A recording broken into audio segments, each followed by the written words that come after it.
pursuit of simplicity.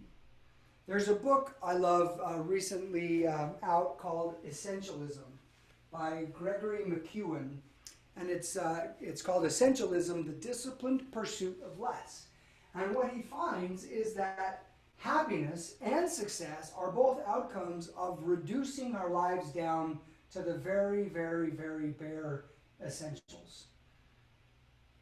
When you do that, which are what I call critical context, then all of a sudden you have so much more to invest in those things that you care about. And now you're living your life doing the things you love the most. But we tend to over-encumber our path, unnecessarily over-encumber